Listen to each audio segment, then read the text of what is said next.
Welcome everyone to Sabbath services. Glad you could all join us today. We're here on this 14th day of the second month, which just so happens to be the second Passover. So we're also in the 28th day of the Omer count to Pentecost, and in the 42nd year of the 40th Jubilee based on our reckoning. If you would all please stand, I'd like to start services off by asking James if he would please open in prayer. James, if you'd be so kind. Yes, thank you very much. Our Father, Yehovah, we recognize that you are the maker of all in existence. We're sorry we participated in the corruption of your work that you have done. We will forgive our debts and ensure that any parts of the land that we are responsible for has this year of rest, and rest to the plants, the trees, the forests, the oceans, and all the waters, so that all this creation can recover from the excessive harvesting it's been put to.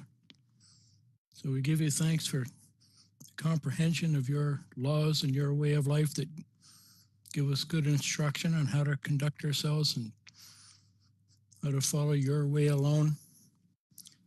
So we give you thanks for all the comprehension that we received, and please strengthen us so that we can hold up under these times of introspection and our own self-evaluation, that we can evaluate ourselves correctly so that we can speak and act in a way to give you all of the honor.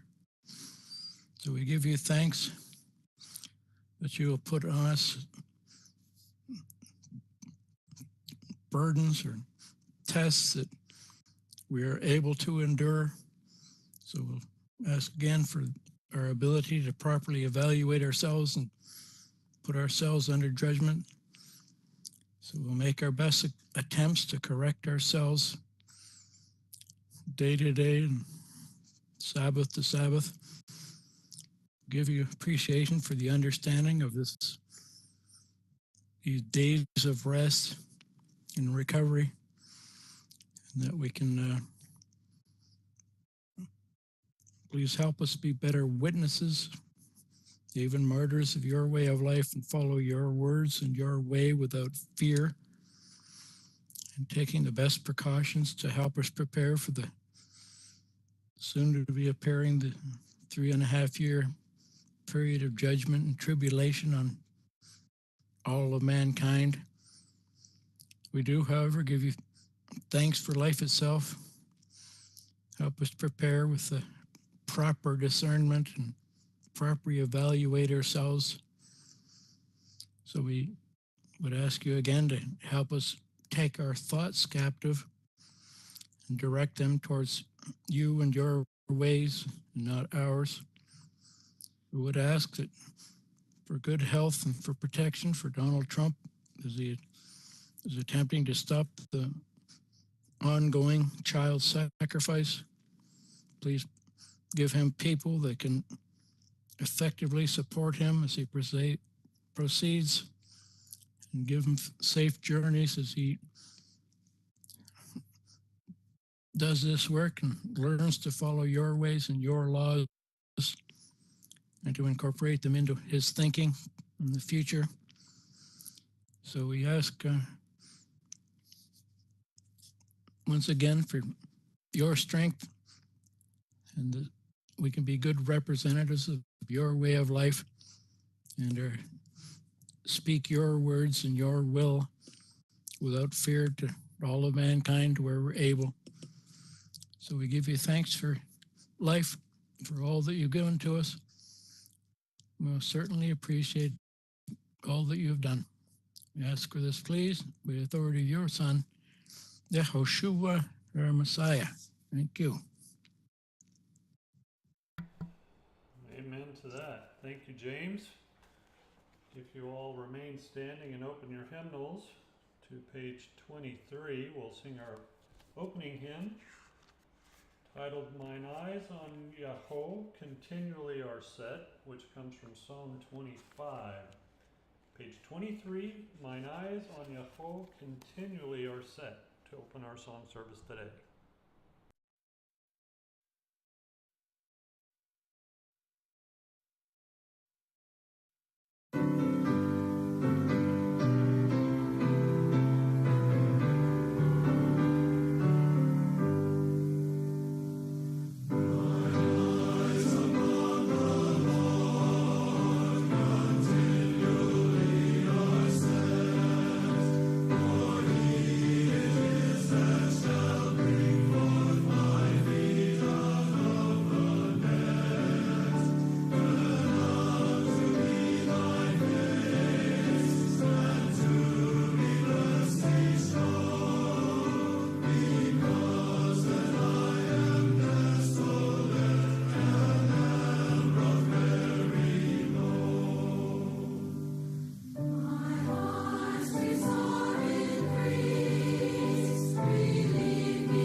Okay, very beautiful, beautiful hymn to start our service today. If you'll now turn over a couple of pages to page 25. On page 25, we'll sing our second hymn, titled In Thee, O Yah, I Put My Trust. Oh, sorry, page 25, not 24. They are blessed who are forgiven, from Psalm 32. So page 25, they are blessed who are forgiven, after which we'll turn the mic over to Wes to bring us the weekly news update.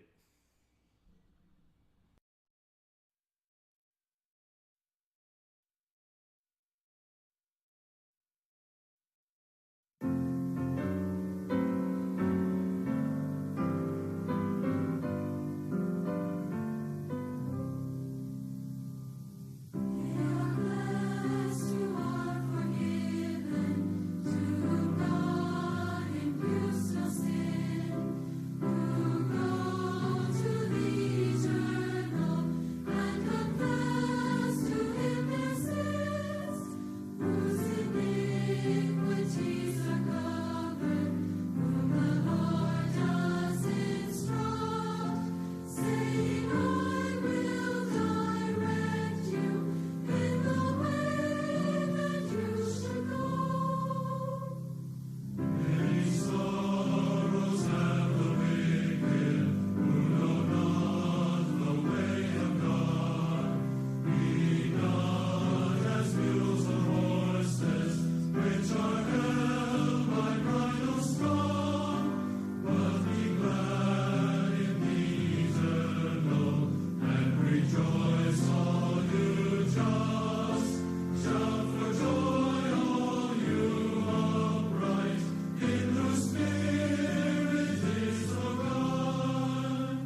Okay, if you'll please stand and take up your hymnals and open them up to page 36. We'll sing our third hymn, which comes from Psalm 46, titled Come See the Works of Yah, after which we'll turn the mic back over to Wes to read in the book of Numbers, chapters 7 through 9. But first, we'll sing page 36, Come See the Works of Yah.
Okay, if you'll please be seated, we'll now turn the mic back over to Wes to read in the book of Numbers, chapters 7 through 9. Wes, back over to you. Thank you, Dave.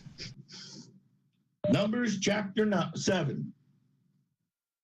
When Moses finished setting up the tabernacle, he anointed it and consecrated it in all its furnishings. He also anointed and consecrated the altar and all its utensils. Then the leaders of Israel, the heads of families, who were the tribal leaders in charge of those who were counted, made offerings. They brought as their gift before the Lord 6 covered carts and 12 oxen, an ox from each leader, a cart from every 2. These they presented before the Lord. The Lord said to Moses, accept these from them, and they may be used in the work of the tent of meetings. Give them to the Levites, as each man works requires. So Moses took the cart and the ox and gave them to the Levites. He gave 2 carts and 4 oxen to the Gershonites as their work required. And he gave 4 carts and 8 oxen to the Merarites as their work required. They were all under the direction of Ithamar, son of Aaron, the priest. But Moses did not give away to the Kohathites, because they were to carry on their shoulders the holy things for which they were responsible.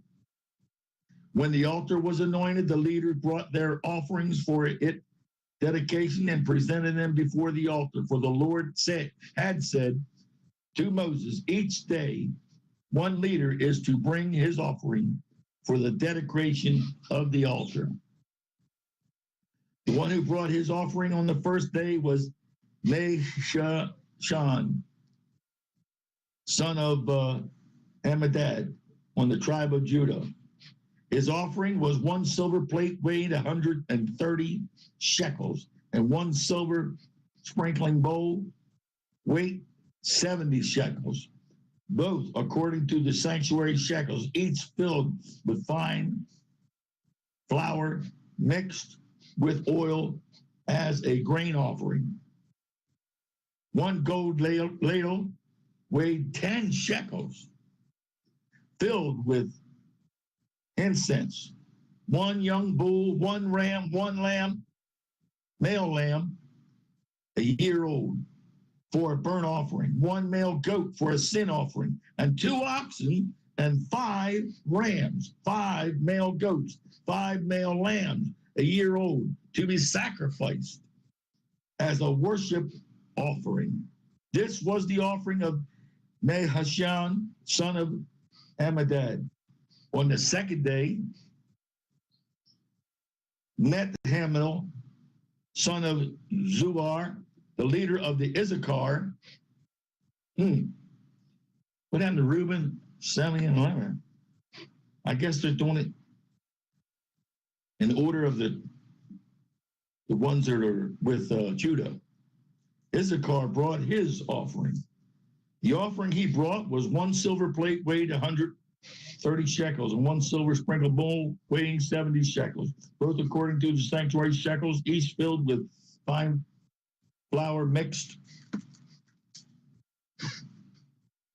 with oil as grain offering. 1 gold ladle, weight 10 shekels, filled with incense. 1 young bull, 1 ram, 1 male lamb, a year old, for a burnt offering. 1 male goat for a sin offering, and 2 oxen, 5 rams, 5 male goats, and 5 male lambs, a year old, to be sacrificed as an offering, fellowship offering. This is what the offering of Nethanel, son of Zuar. On the third day, Eldad, son of Hinlon, the leader of the people of Zebulun. What was it? 3 tribes within one group? And Judah was the northern tribe, northern group. Zebulun brought his offering. His offering was 1 silver plate, the weight of 130 shekels, 1 silver sprinkling bowl, weight 70 shekels, both according to the sanctuary shekels, each lifted with 1 fine flour mixed with oil. As a grain offering, 1 gold ladle, weight 10 shekels, filled with incense. 1 young ram, 1 ram, 1 male lamb, a year old, for a burnt offering.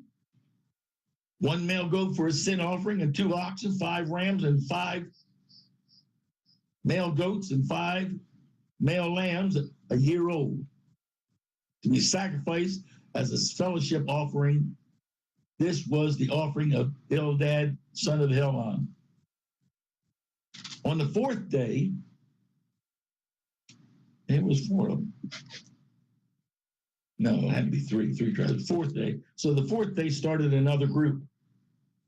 On the 4th day, Elazar, son of Shedar, the leader of the people of Reuben, brought his offering.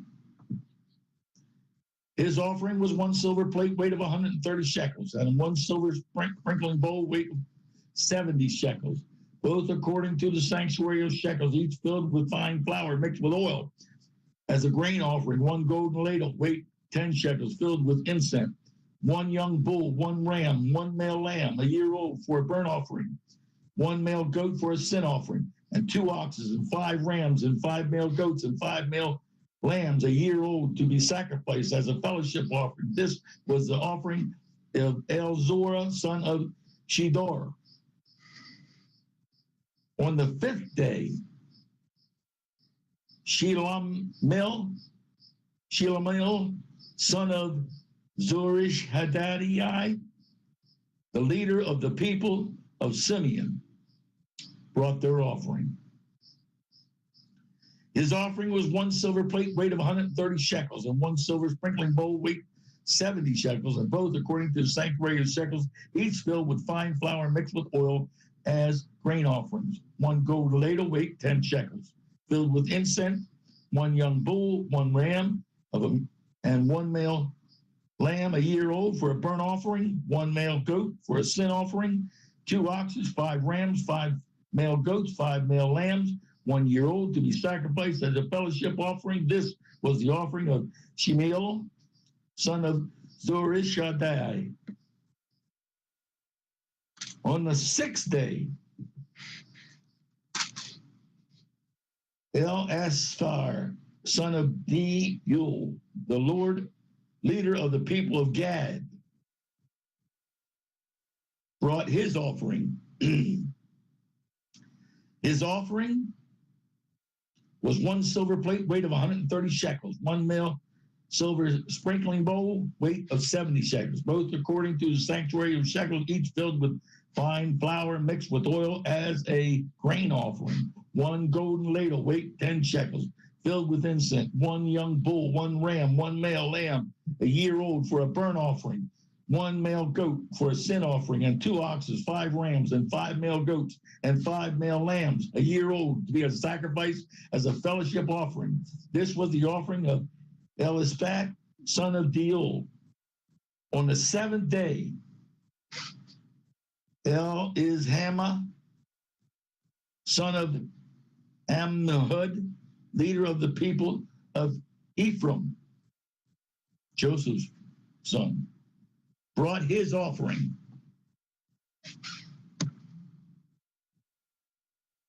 His offering was 1 silver plate, weight of 130 shekels, 1 silver sprinkling bowl, weight of 70 shekels, both according to the sanctuary of shekels, each filled with fine flour mixed with oil as a grain offering, 1 golden ladle, weight of 10 shekels, filled with incense, 1 bull, 1 ram, 1 male lamb a year old for a burnt offering, 1 male goat for a sin offering, and 2 oxen, 5 rams, 5 male goats, 5 male lambs a year old for a sanctuary sacrifice as a fellowship offering. This is the offering of Elishama, son of Ammihud.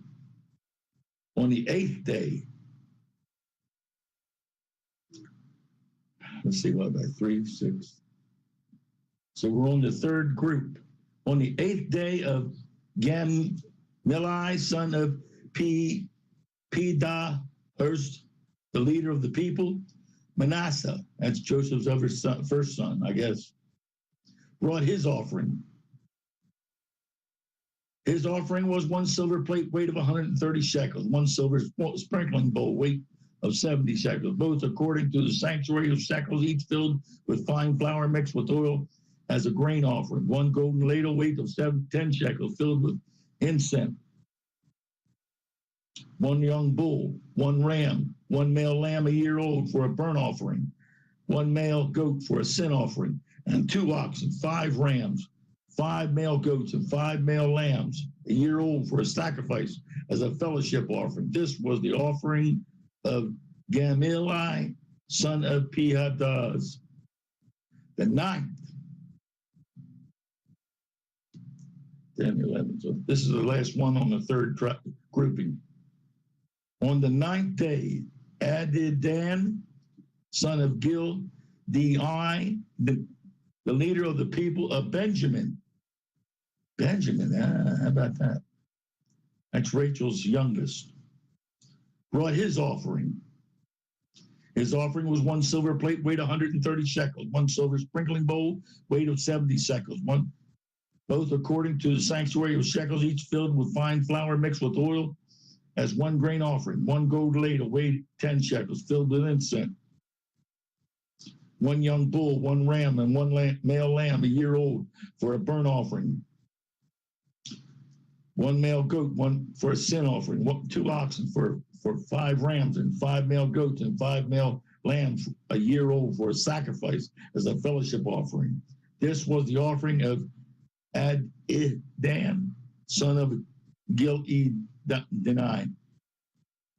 On the 10th, this is the final group, 10, 11, and 12. So on the 10th day, Ezer, son of Amishadiah, the leader of the people of Dan, brought his offering. His offering was 1 silver plate weight of 130 shekels, 1 silver sprinkling bowl weight of 70 shekels, both according to the sanctuary shekels, each filled with fine flour mixed with oil as a grain offering, 1 golden ladle weight of 10 shekels, filled with incense, 1 young bull, 1 ram, and 1 male lamb, a year old, for a burnt offering, 1 male goat for a sin offering, and 2 oxen, 5 rams, and 5 male goats, and 5 male lambs, a year old, for a sanctuary of the fellowship offering. This was the offering of Izhar, son of Ammishaddad.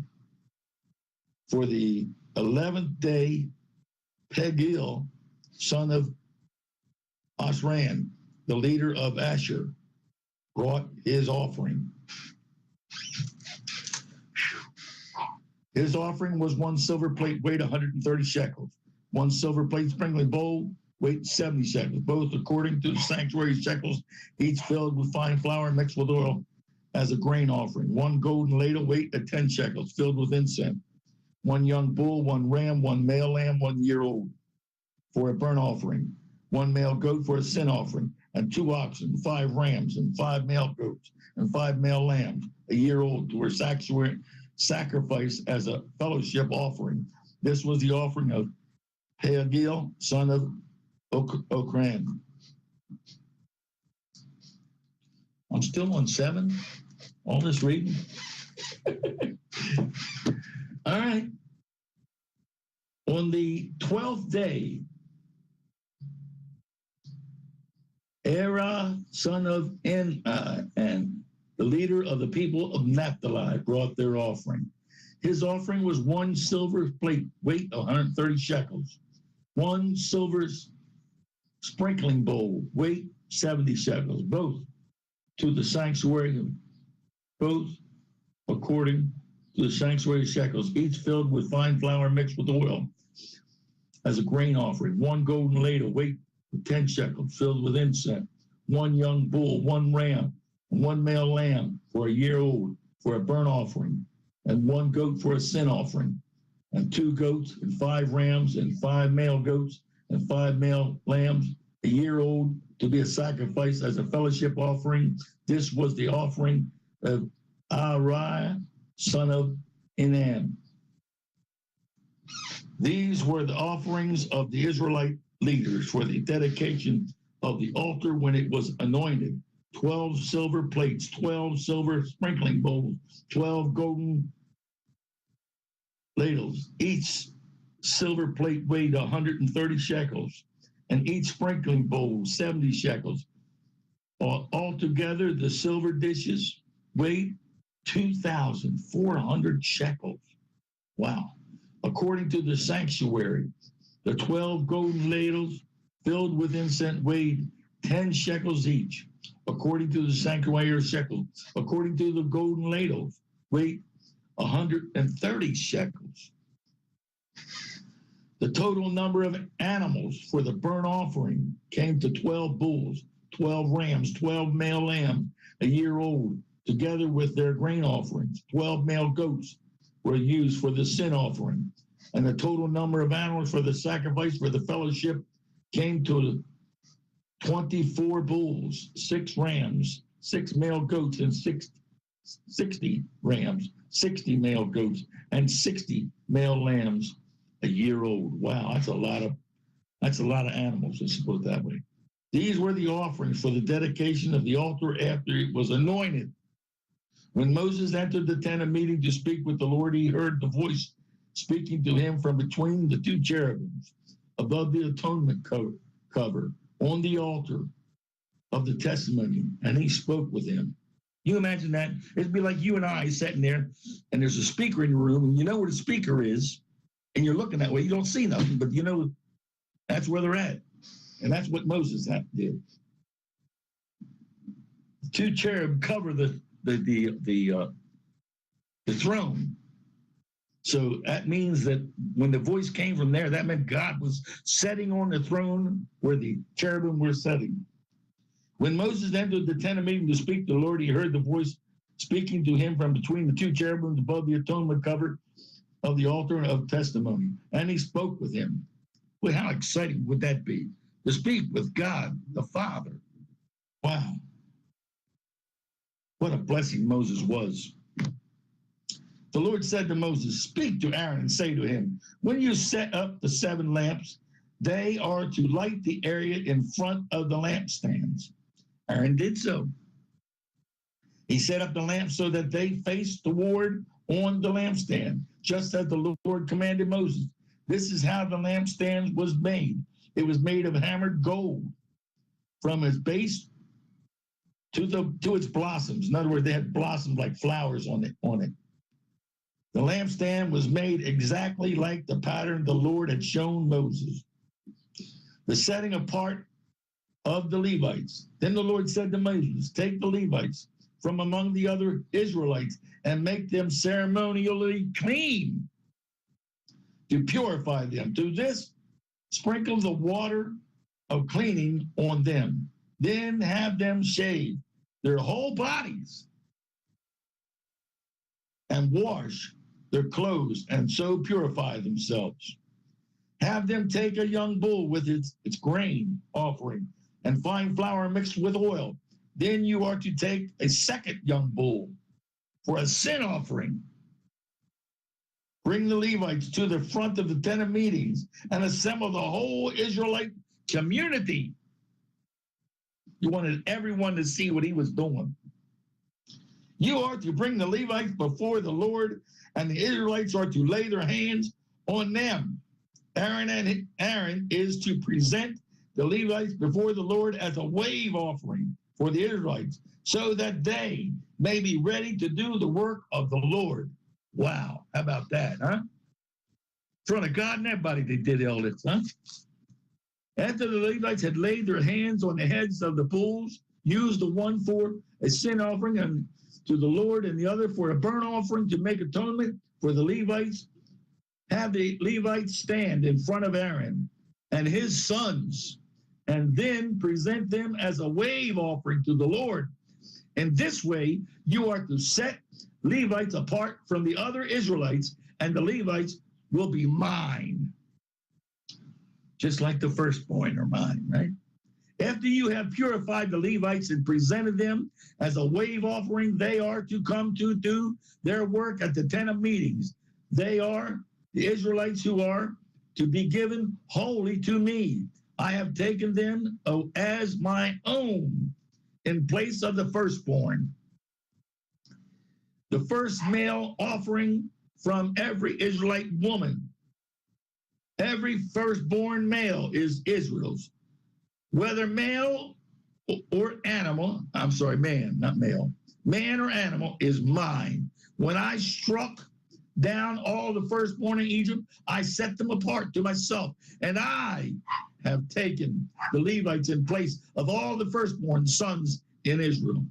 Of all the Israelites, I have given the Levites as gift to Aaron and his sons to do the work at the tent of meetings on behalf of the Israelites and to make atonement for them so that no plague will strike the Israelites when they go near the sanctuary. Moses and Aaron's whole Israelite community did what the Levites, just as the Lord had commanded. The Levites purified themselves and washed their clothes. Then Aaron presented them as a wave offering before the Lord and made atonement for them to purify them. After that, the Levites came to do the work of the tent of meeting under the supervision of Aaron and his sons. They did with the Levites just as the Lord commanded Moses. The Lord said to Moses, this applies to the Levites. Men 25 years old or more shall come to take part in the work of the tent of meetings. But as the year of 50, they must retire from their regular service and work no longer. They must assist their brothers in performing their duties at the tent of meetings, but they themselves must not do the work. This then is how you are to assign the responsibilities of the Levites. Chapter 9. The Lord spoke to Moses in the desert of Sinai in the first month of the second year after they came out of Egypt. He said, Have the Israelites celebrate the Passover at the appointed time. Celebrate it at the appointed time at twilight on the 14th day of this month, in accordance with all the rules and regulations.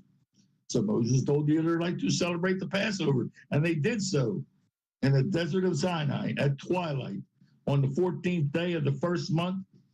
The Israelites did everything just as the Lord had commanded, but some of them could not celebrate the Passover on that day because they were ceremonially unclean on account of a dead body. Well, that happens. I had that happen to me one year, and some close friends of mine that I'd been taking to church, the husband died, and he died before the day for the Passover. And my minister was all upset. I went to get the lady. She says, no, I won't be going today. And I understood. She was grieving over her husband just dying. But my minister had a fit because I didn't bring her. But anyway, he finally got over it. But I didn't see no problem. The lady's husband died. It was the Passover. So that's what God has established for all of us. So they came to Moses and Aaron in the same day and said to Moses, we have become unclean because of dead bodies. But why should we be kept from presenting to the Lord with our offerings, the Israelites, an appointed time? Moses answered them, wait until I find out what the Lord commands you. Then the Lord said to Moses, tell the Israelites, when any of you or your descendants are unclean because of dead bodies or are away on a journey, they may still celebrate the Lord's Passover. They are to celebrate it on the 14th day of the second month at twilight. They are to eat the lamb together with unleavened bread and bitter herbs. They must not leave any of it till morning and break any bones when they celebrate the Passover. Those are not too bad. They must follow all the regulations. But if a man is ceremonially clean and not on a journey, failing to celebrate the Passover, that person must be cut off from his people because he did not present the Lord's offering at the appointed time. That man will bear the consequences of his sin. Don't do that twice and get away with it. Any alien living among you who wants to celebrate the Lord's Passover must do so in accordance with its rules and regulations. You must have the same regulations for the alien or as a native born. The cloud above the tabernacle. On the day of the tabernacle, the tent of meetings was set up and the cloud covered it. From evening till the morning, the cloud above the tabernacle looked like fire. Whenever the cloud lifted from above the tent, the leadership set out. Wherever the cloud was settled, the Israelites camped. At the Lord set out whenever the cloud settled. Okay. At the Lord's cloud remained all the tabernacle a long time. The Israelites obeyed the Lord's orders and did not set out. Sometimes the cloud was over the tabernacle only a few days. At the Lord's command, they would encamp. Then at his command, they would set out. Sometimes the cloud stayed only from evening till morning. And when it lifted in the morning, they set out. At the Lord's command, they encamped, and at the Lord's command, they set out. They obeyed the Lord's orders in accordance with his command through Moses. Wow. Back at you. Hope I didn't distract people too much. It just, sometimes when you have a personal experience, it brings it home for you. I like the personal touch. Thank you, Wes. I also like the idea of retiring at 50 as opposed to like 62 or 67. Sounds like a much better way to go. All right, if you would please stand one more time and take up your hymnals and turn to page 46 On page 46, we'll sing our fourth hymn, which comes from Psalm 55, titled, Unto My Earnest Prayer Give Ear. After which we'll have our main message, which is presented by a gentleman by the name of Thomas McElwain. He is currently in Finland, and this message is concerning his family roots, but also gives a bit of history of the Trinitarians, which I thought would be quite interesting. And he is if I'm not mistaken, he is actually a college professor, speaks several languages. So it's an interesting message, I thought, and I thought you would find it interesting as well, as it does tie into some of the history of the Sabbatarian Church and the universal grace or universal salvation belief. So we'll sing our fourth hymn, Unto My Earnest Prayer Give Ear, on page 46. And then we'll have our main message by Thomas McElwain, just simply titled Roots.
Okay, if you'll please be seated, we'll now have our main message by Thomas McElwain, titled Roots.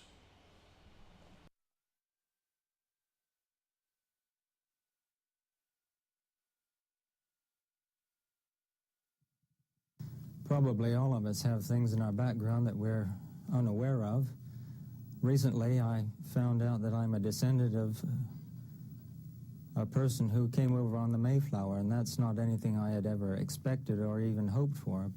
Apparently, there are many people who would like to have a pilgrim father for an ancestor. I'd never considered it, but my cousin told me I was descended from John Mullins. He was showing me the passenger list of the Mayflower. And then he was telling me at the same time that the Pilgrim Fathers were Sabbath keepers. And pieces in the family started fitting together. And I noticed that in my own family, you can illustrate much of the history of Sabbatarianism, not only in America, but in its antecedents in the Middle East and in Europe as well.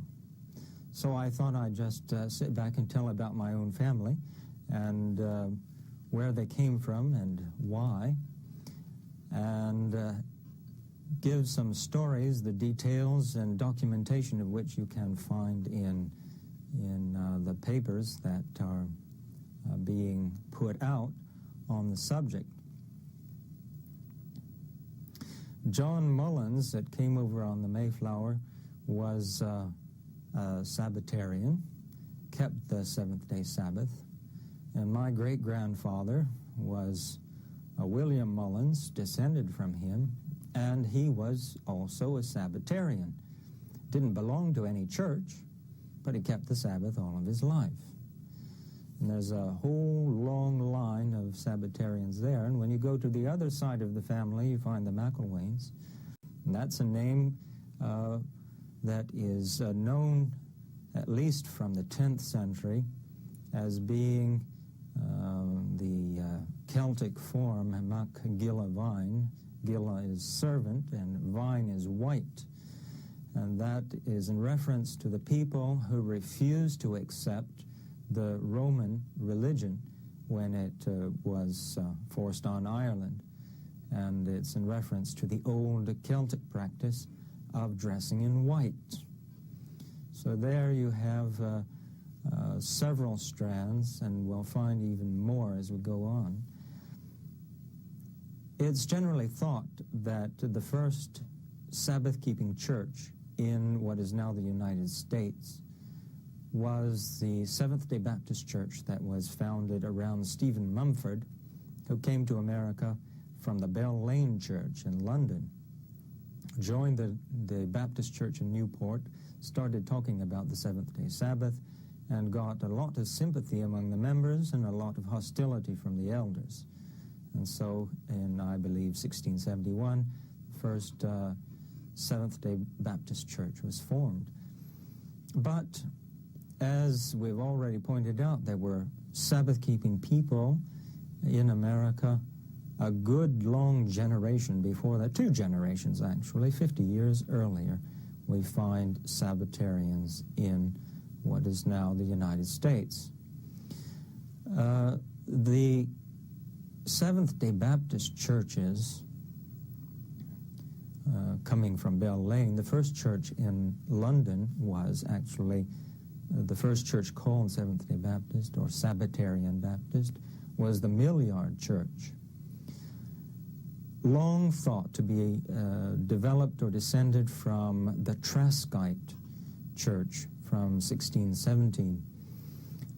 John Trask was preaching for a very short time in London. He was not at first Sabbatarian, but he began keeping the Sabbath and gathered a church about him. There is some question about whether or not it was actually a Baptist church, but he was quite soon jailed along with his wife. The church was apparently scattered, and the movement probably died. Mistress Trask was in prison for 12 years and finally died there. It is said that the famous lines were written about her, stone walls do not a prison make, nor iron bars a cage. But she died for her faithfulness to the Sabbath. The Millyard Church came up a number of years later, more likely not from the Traskite group, but from the old Celtic house churches. An older Seventh-day Baptist church was probably that in present-day Tewkesbury. Tewkesbury is in Leicestershire, over by the Welsh border, and we have all of these house churches in Wales, Ireland, and Scotland through the centuries, hidden away. And when the urbanization took place, people went to London. They finally gathered there in the interregnum period, that is during Cromwell's time, and the Seventh-day Baptist Church was formed. Millyard Church was a very interesting church from many points of view. It was a General Baptist church, that is, they taught universal grace, the salvation of all. They were Sabbatarian, keeping the Sabbath. They sang no hymns or psalms. They did not sing in worship at all. They also kept, apparently, at least part of the time, the annual feasts.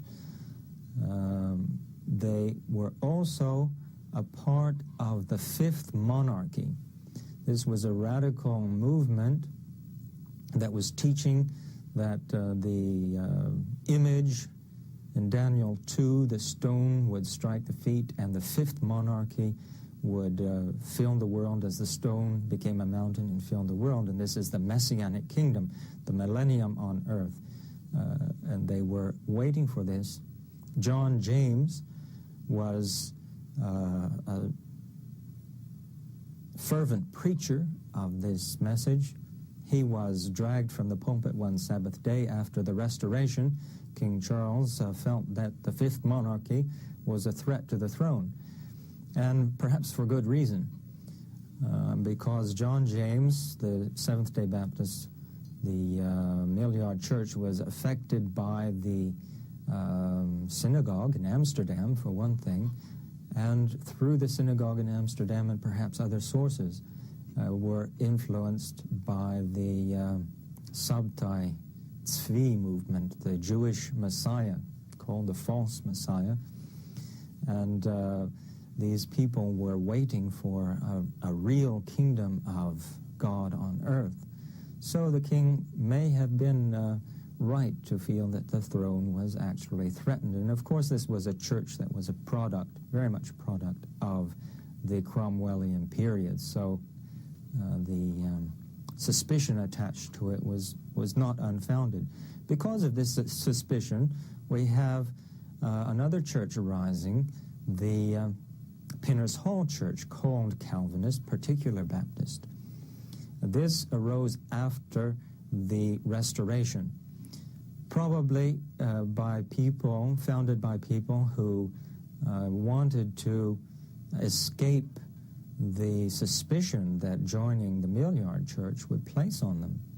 And so they founded the Pinners Hall Church, which was Particular Baptist. They did not teach universal grace or the salvation of all, but they did keep the Sabbath, and they also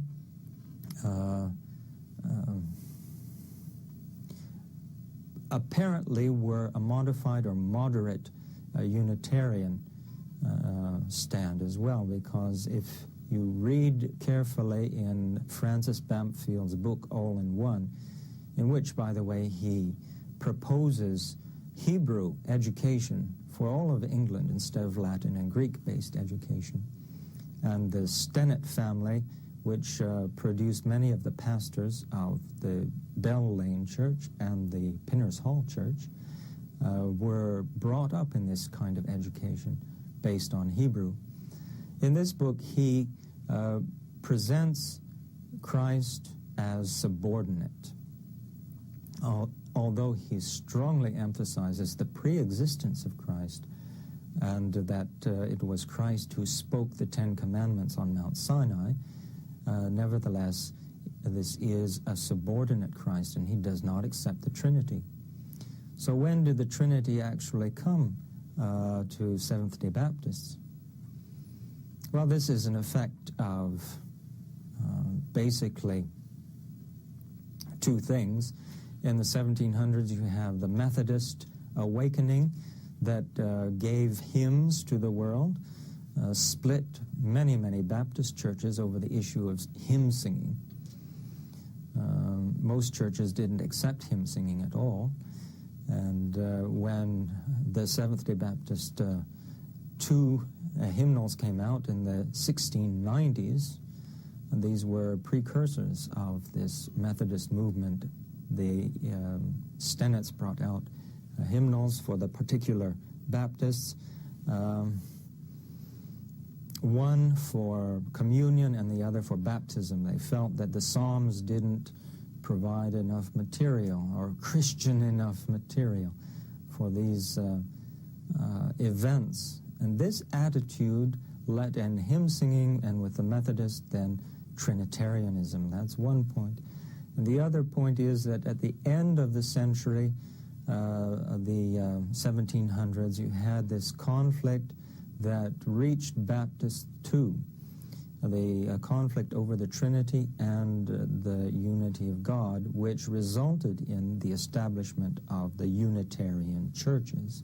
So many Baptist churches became Unitarian, which means that the strong Unitarian strand of the Baptist churches just disappeared from the Baptist scene and became the Unitarian churches. So this helped to bring the Trinity into Seventh-day Baptists. The Trinity apparently was not accepted by any Seventh-day Baptists that we know of before this time. If we look at the great Sabbatarian writers of the 1700s, we find some of the greatest exponents of Unitarian faith. Edward Elwall, for example, writing in the 1700s, a member of the Maillard Church, wrote several pamphlets, one or two of which very strenuously argued for the unity of God. Edward Elwall was perhaps an eccentric figure. He wore a long white robe and a purple turban. He was a silk merchant, going to Turkey often. He became a dervish there, a Sabbatarian dervish, and he was the last man to be tried for blasphemy in England because of his propagation of the unity of God against the doctrine of the Trinity. He was acquitted, but he was the last person to be tried under that law. So there you have the early history of the Seventh-day Baptists, being very strongly Unitarian, believing in the millennial kingdom of God, kingdom of the Messiah on earth, Sabbatarian. The Maillard people also kept and still do today, kept the Old Testament food laws, as well as having the doctrine of universal grace. All of these hallmarks of the true faith down through the ages. And this all came most likely from the old Celtic churches, the same as my name, McElwain. So there's one strand. The other strand, which we mentioned with Edward Elwall already, is a strand that has come out of Anatolia in Turkey and goes back many, many centuries, probably to as far back as the Paulicians, who took haven among the Muslims in the 10th century, 9th century AD, and provided an immense movement that was joined to the dervishes in the 13th century and spread throughout the Islamic world into Andalusia as a sort of crypto-Muslim sect, if you like, the order of dervishes, among the Bektashis, certainly, but among others as well. Edward Elwall was apparently a Bektashi, but these Sabbatarian people from before the rise of Islam took refuge with the Islamic states and thus continued to transmit the faith in one God, in Christ's role as Messiah, in the food laws, in universal grace, all of these typical doctrines of the true faith down through the ages, including the annual feasts. These people tended to scatter into the mountain areas. If you look in Turkey, you find them. The stronghold of the Paulicians was in the Taurus Mountains, and you find people of the Bektashi and Alevi faith in that area very strongly today. You find Sabbatarian, Unitarian descendants of the Paulicians under the very name Paulician in the Caucasus, Russian Caucasus, again, mountain area.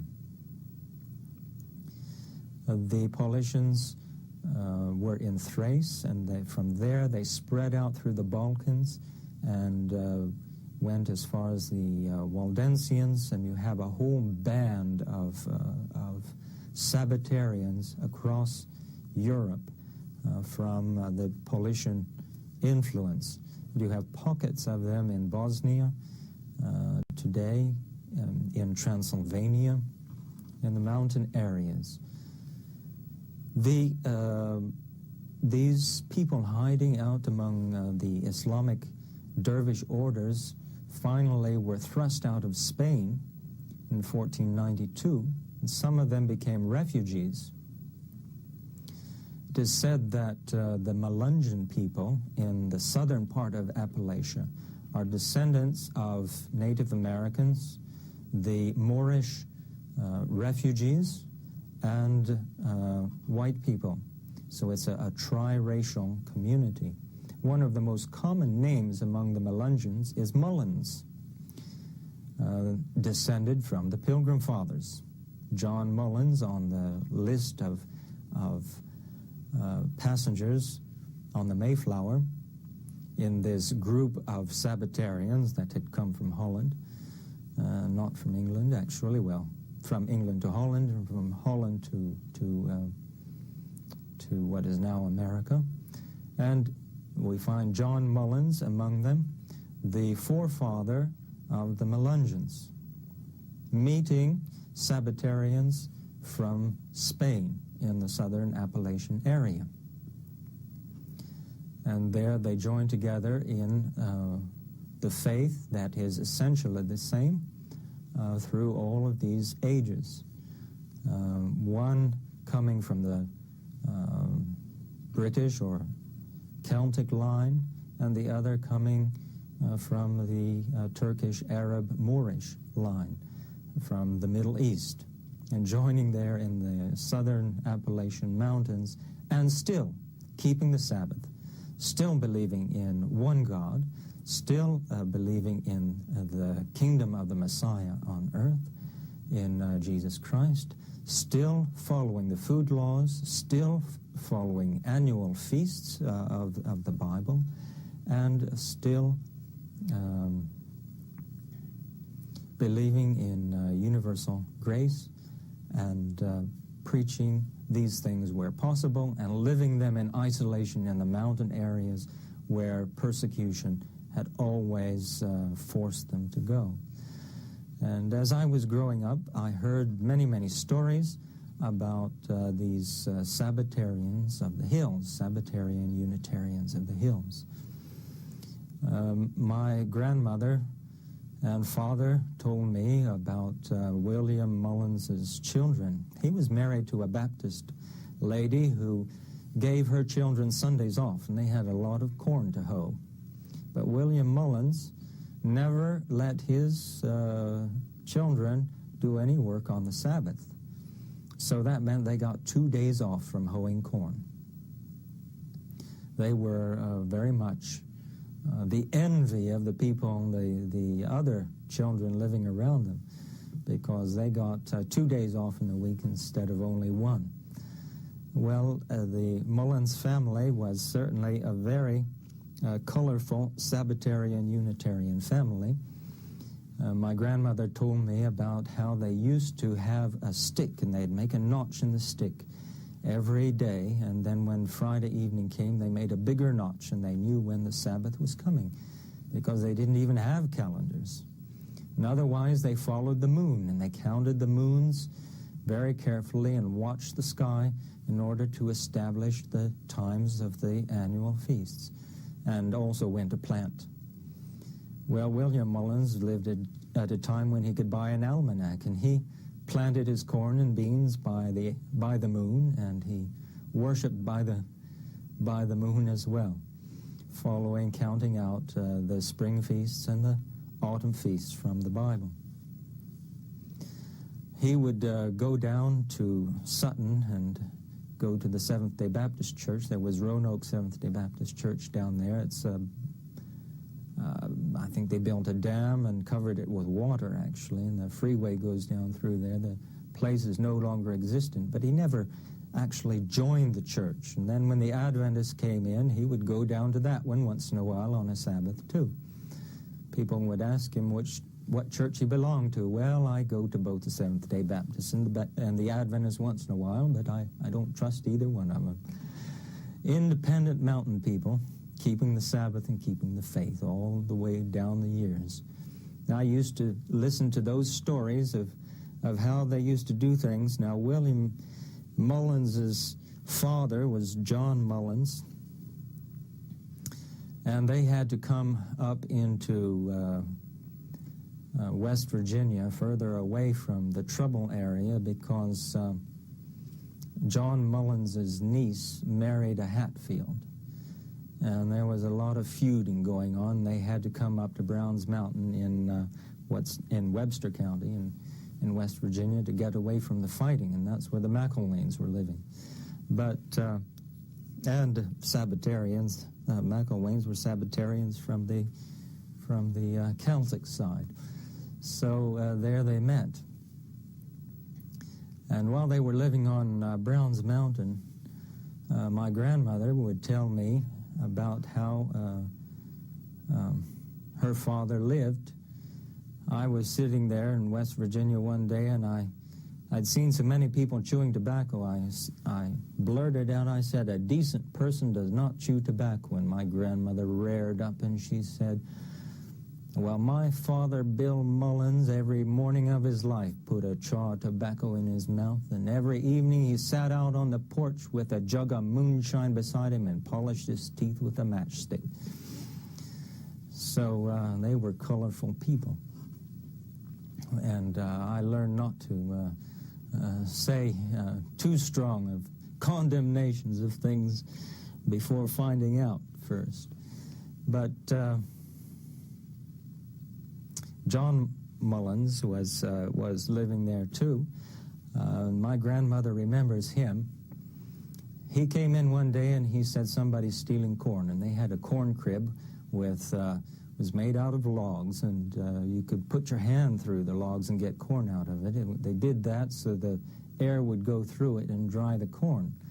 And he noticed that the corn was sinking down. Somebody was taking corn in the night. And so he took a trap, put a trap in that corn, and anyone that'd stick their hand in there in the dark wouldn't see that trap and get caught in it. Well, it wasn't, but the very next morning, I guess, just before milking time, they heard yelling and shouting. Somebody was out there screaming, "Oh, Mr. Mullins, let me go." It woke everybody up, and my grandmother was a little girl. And she went out there, and her sisters and her mother and grandmother and everybody, they went out, and they were just crying and wringing their hands and saying, "Grandpa, let him go. Grandpa, let him go." And he just is screaming. Grandpa Mullins just walked to the barn with his pail, said, I got to milk the cows. Went in there and milked the cows and came out. The man screaming all along, "Oh, Mr. Mullins, let me go." And so he came out there to take care of him. And he reached his hand into the corn crib and pulled out an ear of corn and looked at it. It wasn't quite good enough, so he chose another one. He chose all the best corn he could find. Took him a long time. Filled a sack with it and put it on the man's horse. Then finally he let him out of the trap and said, "Now you get on that horse and don't you ever come back here." So that was how our old Sabbatarian Unitarian in the hills got along with his neighbors.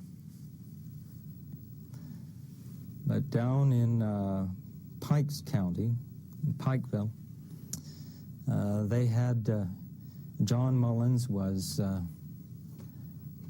he was known to get drunk twice a year. And I think it was putting on, because he'd ride through Pikes County, Pikeville, shooting, and people would scatter. Twice a year. I guess he was trying to keep up his reputation for a hard man, because people would come to him. They had a neighbor down there, a couple. They had a son that drank all the time. He was a real drinker. And the old couple came up to the farm one day with their ears on a white napkin. Their son had cut off their ears because they refused to give him any money for drink. And Grandma Mullins rang the dinner bell, and people came from all directions. They knew something was wrong. And they found this couple with their ears there. Meanwhile, the son had taken a chest and been dragging it through the woods to get away. And they went after him, and they found him. They stood him up on that chest, and they put a rope around his neck, and his parents came up and cried and begged, "Don't hang him, don't hang him." They kicked the chest out, and there he hung. But there was a woman of ill repute living on the other side of the farm, and all the children that weren't wanted in the neighborhood were left on her doorstep. And if she didn't have money to feed those kids, I guess she had to do something to feed them. And some of the church people got together, and they were going to give her a bath and kerosene. She sent one of the little boys over to John Mullins, and here came John Mullins, and there were all the church people there ready to give her a bath and kerosene. And they'd had her already stripped down and ready to go. And he came up riding on a mule and carrying a rifle. And he said, "Now, you give her clothes, and you get out of here. And I want her smokehouse to be filled from now on. Every single one of you has slept with her. You don't have any business condemning her. And you keep her smokehouse filled from now on, and leave her alone." Well, from then on, the smokehouse was filled, and that's how our Sabbatarian Unitarian took care of his neighbors and brought morality into the neighborhood. So there we find him, descended from the Paulicians, the Moorish Sabbatarians taking refuge in the hills, people descended from the Celts, the Seventh-day Baptists, and people descended from the Pilgrim Fathers. All these groups of Sabbatarian Unitarians coming together, hiding in the hills and keeping the faith. How did Trinitarianism come into Adventism? Well, Grandpa Mullins would go to the Adventist church sometimes, and he never joined it. But the time he was going to it, it was also Unitarian. Unitarian faith has been one of the hallmarks of Adventism from its very inception. James White came from the Christian Connection. He was Unitarian till the day of his death. Ellen White came from the Methodists, but she had left it by the time she was 8 or 9 years old, and she never wrote a line that suggested that she believed anything but that Christ was subordinate to the Father. Uriah Smith was a known Unitarian till the day of his death. I have a book that was put out by the Adventist General Conference in 1922 for the education of the ministerial students in all of their colleges. And that book presents Christ as subordinate, having derived life. The 1938 church manual that was put out by the French Conference of Adventists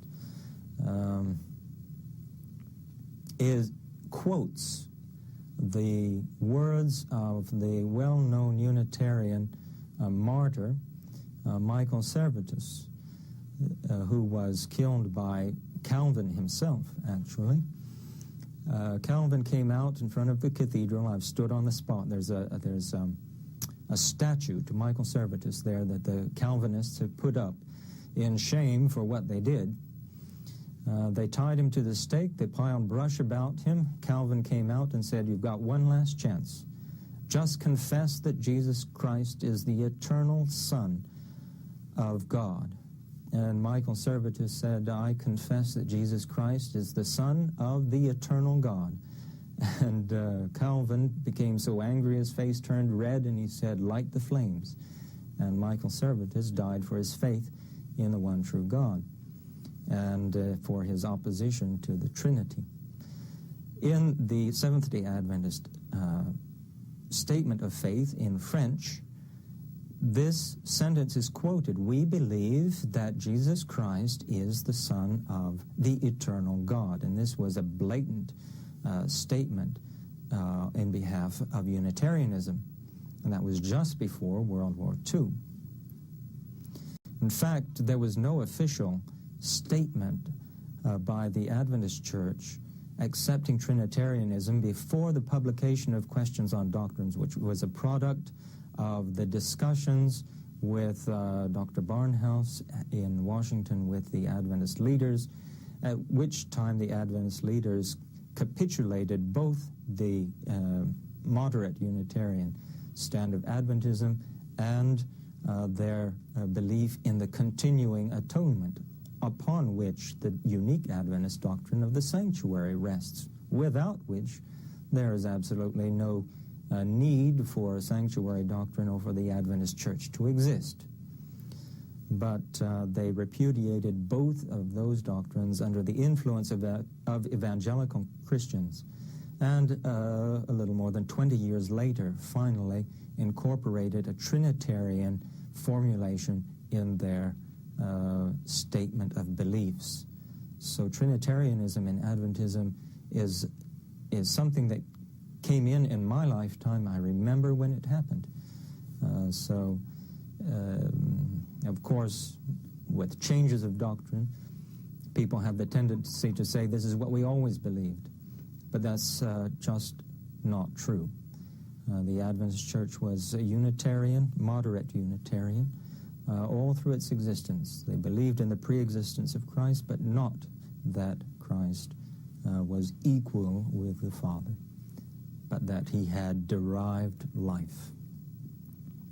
So here you have the history of how these different churches have changed, and also a little of the history of how some people on the edges of the great churches, people carrying on a simple, humble faith down through the centuries, all the way back to the Apostolic Church.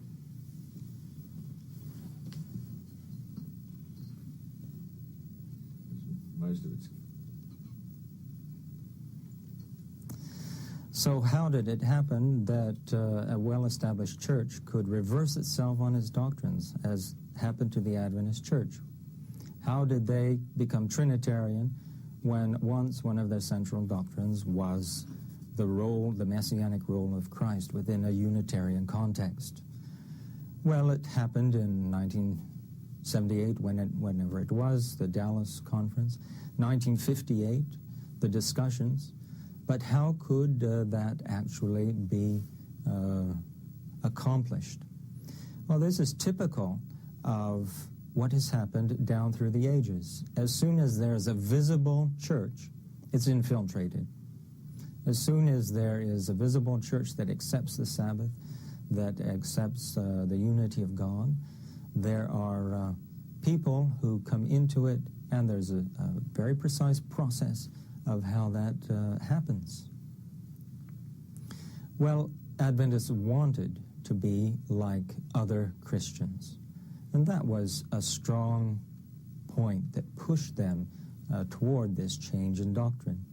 And we see this happening even more recently in the Worldwide Church of God, this change in doctrine, the Sabbath being soft-pedaled and disappearing, and other changes in doctrine. Well, the Adventists were going through a very a very similar kind of thing in some ways. Dr. Froome wrote a book in the early 70s giving the history of how this happened to the Adventist Church. Dr. Froome was a Trinitarian, and he describes how what he calls the eternal verities came into the Adventist Church. Describes it in some ways, quite honestly, telling who was involved and how. So the 1958 publication was a step up. What they were doing in the 1950s also was getting rid of the old ministers. They were retiring people who were not even of retirement age. I remember seeing this, sitting in an Adventist church as a child, seeing a movie, a documentary presentation in which they showed an Adventist leader with a bald head and stooping, and were making a great issue about how we have to get the old out of the church and get young and vigorous leadership to move on. Well, what they wanted to do was to get all of the old moderate Unitarians out and get Trinitarians in. And that's exactly what they did. But the turn against Unitarian doctrine may have occurred immediately after the death of Ellen White in 1914. In 1915, Margaret Rowan claimed to be the successor of Ellen White. She put a forged document in the files, the White files, in which it was claimed that Ellen White had appointed her as successor. Margaret Rowan was first found out as a forger. She had a prominent supporter and about 1,000 followers for several years, until her her major supporter began to have second thoughts, repudiated her, called her a charlatan, and for that she came up with an elaborate plan to have him murdered, was caught and put away, and that was the end of the movement. Well, the problem here is that Margaret Rowan was very, very strongly Unitarian. She was preaching that Christ was a created being, an angel, the angel Michael, who was proclaimed the Son of God and Messiah during his incarnation. So after this movement went under, this primary doctrine, the Unitarian doctrine, was in disfavor in some eyes. And this disfavor influenced people so that those who soon began to bring Trinitarian thoughts into the church were able to do so. Infiltration of the church by who knows whom probably started much earlier than that. So this way of destroying churches that espouse the original doctrines of the Apostolic Church is typical throughout history. We find the same thing happening to the German Seventh-day Baptists in the 1700s. Going back, we find that the Eckerlin brothers from Strasbourg, who also had Paulician influences, even if tradition is exact, were members of the Bektashi order. The four brothers came with their mother to Pennsylvania and eventually founded the Ephrata Cloisters, along with Conrad Beissel. Peter Miller joined the movement. Peter Miller came from the Reformed Church. He was a Trinitarian. Ephrata had not been Trinitarian at all before Peter Miller came. Peter Miller flattered Conrad Beissel and inspired a wedge between Conrad Beissel and the Eckerlin brothers. The Eckerlins were very effective people. They had good business sense. They had created mills. They had a paper mill. They made their own paper. The Ephrata cloisters were very influential in colonial Pennsylvania, and the influence even spread to other colonies. They had the first press in America. They had a grain mill, grist mill. They had a school for boys. The Ephrata cloister was a very important central place in the American colonies. When Peter Miller got control of things, the first thing he did was to oust the Eckerlins, and they were ousted, according to the Chronicon, because of their Ishmaelite faith, that is, their Unitarian stand. The writings of the Eckerlins have all been burned by Peter Miller and his followers. So we have really only the record of the opposition, and there's a manuscript that was found in Ephrata in the 1800s that was also in opposition to Peter Miller, that tells us more about the Eckerlins. And from these two sources, we note that the Eckerlins, of course, were Sabbatarian. They were Unitarian, moderate Unitarian. Their Ishmaelite faith shows that clearly. Israel Eckerlin instituted Old Testament practices. All of Ephrata followed the Bible food laws, but Israel Eckerlin, in fact, made himself a priestly robe, like the high priest's robe, with a breastplate with all of the stones in it, and he officiated at all of the important events in that robe. Apparently, although we have no written documentation, this would include the annual feasts. So Peter Miller, first of all, ousted the Eckerlins. Then he destroyed the grist mill, the paper mill, the school, all of the means of support, on the grounds that the Eckerlins had been carnal. And so we have to get rid of carnal things. He brought in the Trinity, and he ran the Ephratite community into the ground. In only a few decades, it had disappeared.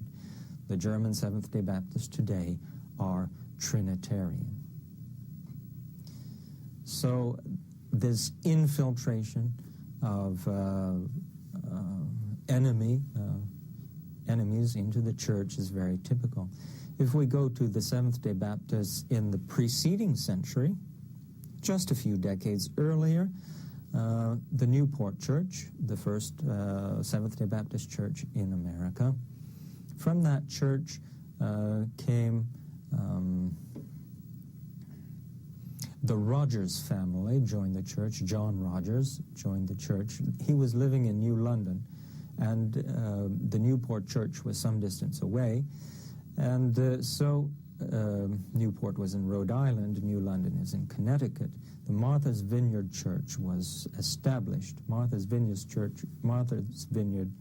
Church was established in 1685, less than a score of years after the Newport Seventh-day Baptist Church was established. And John Rogers became the first pastor there.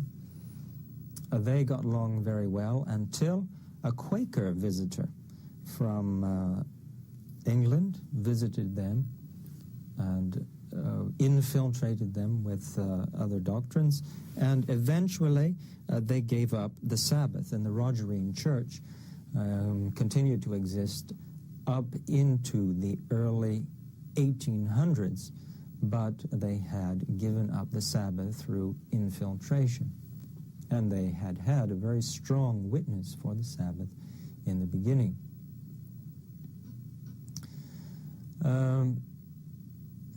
Going back even earlier to England, we find that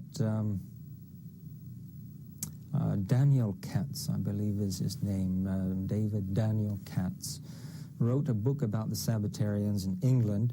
It's published at the Jerusalem University Press, and he gives extensive documentation about the 17th century Sabbatarians in England. Documents the group that was established before Millyard that went to the continent and finally disappeared. These people were also observers of the annual feasts and other biblical practices, and they finally disappeared, we know not how. But he also documents the infiltration of the Jesuits in the 1600s in the Baptist churches. Not only Seventh-day Baptist, but Baptist. Some of the Jesuits who were infiltrating the churches were caught. I suppose people would like to believe that all of them were caught. I somehow doubt that. The infiltration was apparently, obviously, I would say, successful. But there was a Seventh-day Baptist church in York. A man came to the church claiming to be a Jew, and he wanted to convert to Christianity, and he wanted to join the Seventh-day Baptist Church in York. And after all sorts of interesting events, it came out that the man was a Jesuit. He was, of course, the Jesuits were founded for the purpose of infiltrating Protestantism. That was the purpose of the order. I can't imagine why anyone would doubt that they would not act on the purpose for which they were actually founded. Well, in any case, this man turned out to be a Jesuit, and he was also turned out of the church. How many more were not discovered is shown by the fact that the Baptist churches, in every statement of faith that has ever been written, insofar as I know, have expressed a belief in the Trinity, despite the fact that so many of the early Baptists were Unitarian, at least moderate Unitarian, and some even radical Unitarians. So we find that this way of relating to the true faith has been one of watching. Whenever a church or group arises that is keeping the Sabbath, that is moderate Unitarian, that's following the feasts, that's following the food laws, that believes in eternal grace, these various factors come together in a group. The more of these factors that are present, the faster the group is infiltrated, the faster there is an attack on the group, and they are eliminated either by corruption, and if that doesn't work, we find churches like the first movement that Katz mentions just disappearing altogether. Who knows why? Defamation. You have demonizing of the Sabbatarian movements. You find this on the continent in the 1500s very strongly in the different Anabaptist movements that are demonized. Everyone, Protestants and Catholics, both cooperate in the destruction of the different movements. I can think of three right offhand: the Jan de Leyden movement, the Messianic Experiment, which lasted 3 years and was overrun. The same thing happened in Strasbourg in the Peasant Revolt, and of course you have, even at the time of Luther, the opposition to von Karlstadt, who was Sabbatarian, and also the final typical characteristic of baptism, of immersion, of adults. This thing, both the Sabbath and baptism were very clearly pointed out to Luther, and he failed to accept them, and rather influenced the princes in Germany to destroy the Sabbatarian movement in Silesia. So you find this attitude going back, this strong attitude of persecution, and the Sabbatarians fleeing to the mountains. You find them in Poland, in the mountains, Bosnia, in the mountains, Transylvania, in the mountains, and Taurus, Caucasus, and even in America, in the Appalachians. All of these movements having to hide, being isolated, being small, few means of communication, but always continually faithful, despite the process of elimination and infiltration that seems to be the typical attitude of others to them.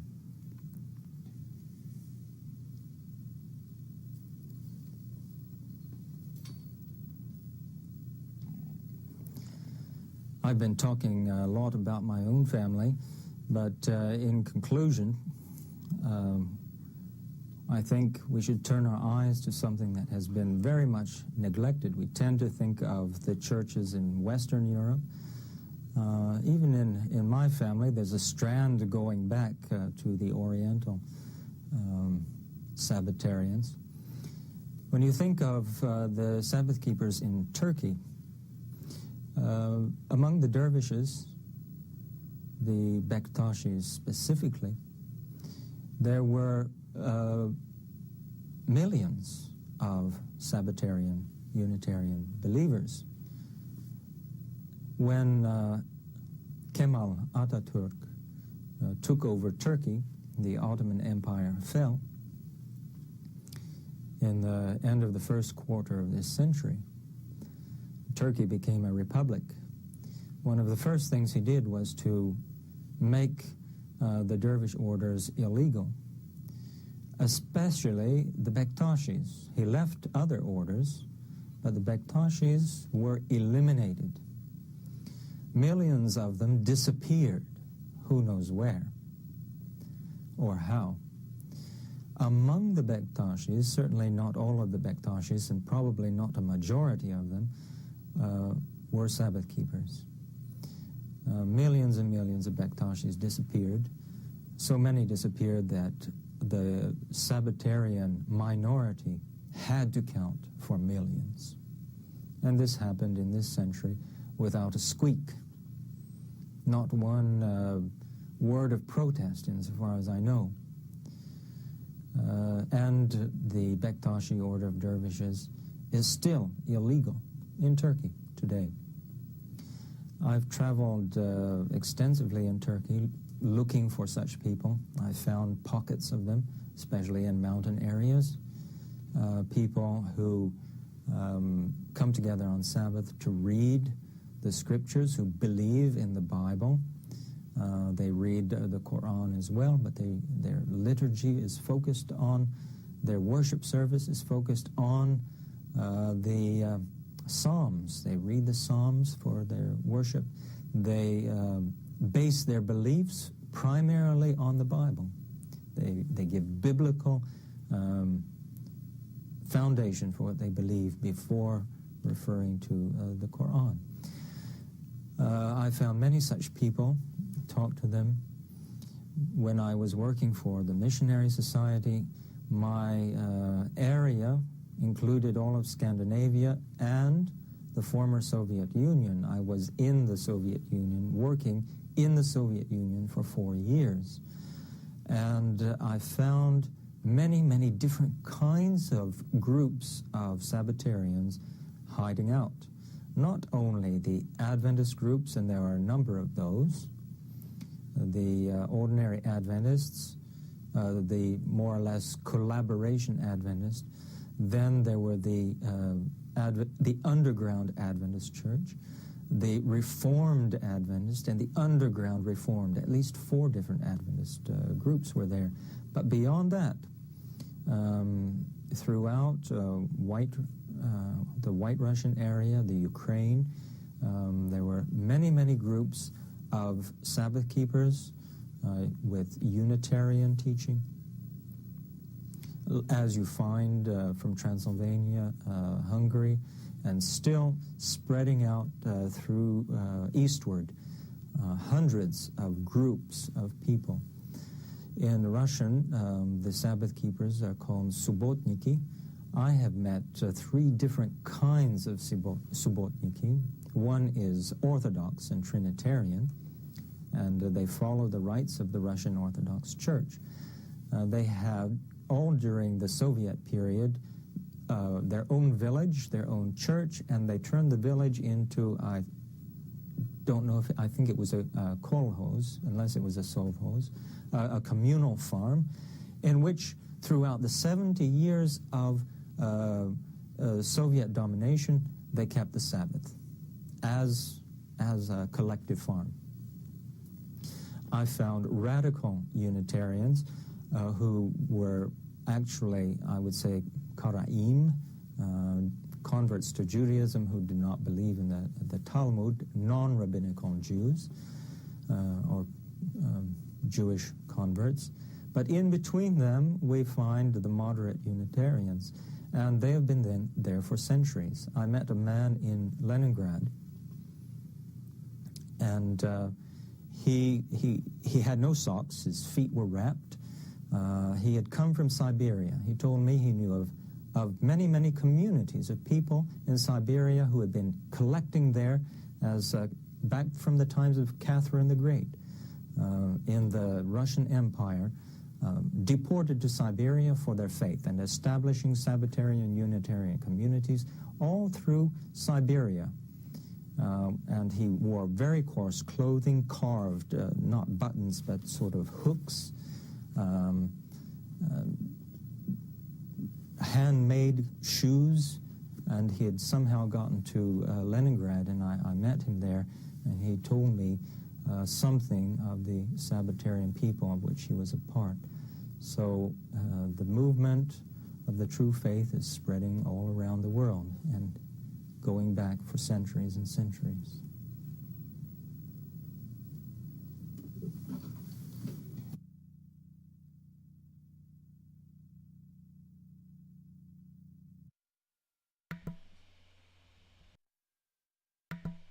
Okay.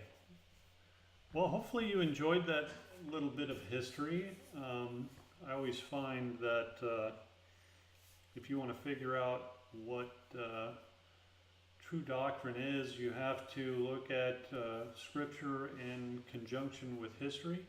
What was the early church doing? What did they believe? And the further you go back, I think the further you get to a truer sense of what the apostolic church under the apostles were doing. And you know, things have been corrupted so much over the years that it's hardly recognizable to your mainstream Christian in terms of what they should be doing versus what they've been taught to do. So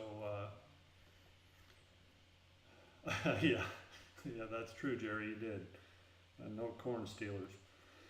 Okay, so if you would please stand, we'll have our final hymn, after which I'd like to ask Jerry Shaletsky if he would please close in prayer.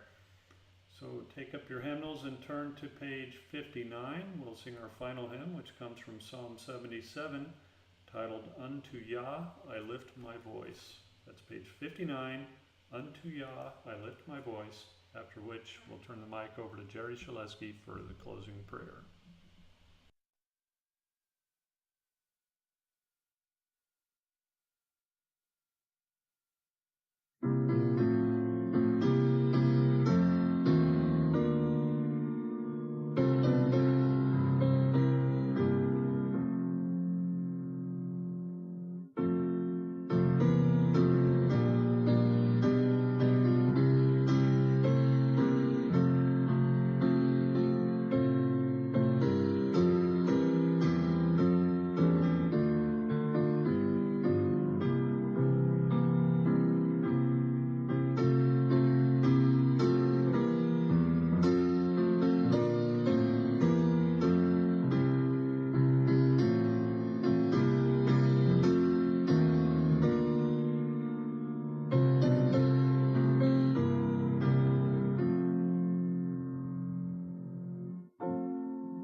for the closing prayer, we'll turn the mic over to Jerry Shaleski. Jerry, over to you. Could you hear me okay? Loud and clear. Our Father, who art in heaven, Jehovah of hosts, we come before you today to give you the greatest thanks and appreciation. As the people that thou hast created, we thank you, Father. We thank you for the understanding of the Sabbath and to be part of the church that thou, Son Yahushua, started. We thank you, Father. We pray for thy guidance and merciful correction for ourselves and for our neighbors and for our enemies. We ask, Father, for thy will to be done in this earth as it is in heaven. Teach us thy ways, put thy laws and thy commandments in our hearts, and all the people of thy creation throughout the world. We pray, Father, for the return of thy Son, Yahushua, to correct us and to correct and remove the evil from this world. We ask you, Father, for thy guidance, correction throughout the week and throughout our time on this earth and the time that thou hast given to us. We ask you to bless this work and bless the work of the people that we do in thy work that we don't know of, and ask to keep thy servants safe, keep them under the shadow of thy wings. We pray, Father, before thee in thy Son Yahushua's name, and ask for dismissal. Amen.